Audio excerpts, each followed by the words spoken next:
Bright day that we're having. We're getting things done.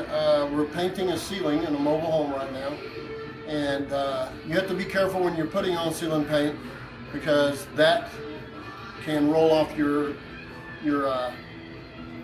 popcorn. This ceiling has got popcorn.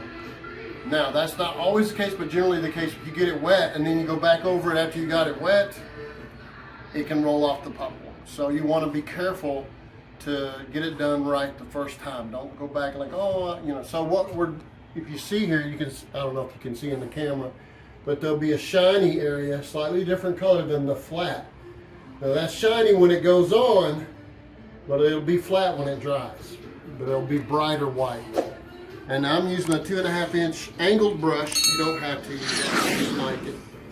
And cutting all the edges in. About 1.5 inches, 2 inches back from the wall. As a matter of fact, I got close right there. It's a no-no. Doesn't matter a whole lot, but that's a bad habit. But I'll get a rag and wipe up here and there in a minute.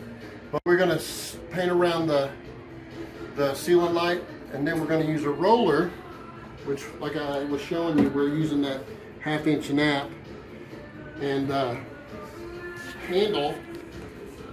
So the trick is not to put too much on because you'll end up slinging it all over. So you want to roll it on your rolling pin.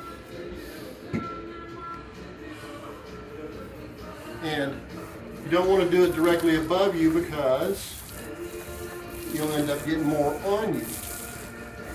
And I try to do a W pattern so they kind of go over it a little bit each time. Same with the walls. Ooh. James would have laughed if I'd have fell on camera. That would have been even better for him. So we're going to do that on this, and we'll kind of do what we can to make it look pretty. All right?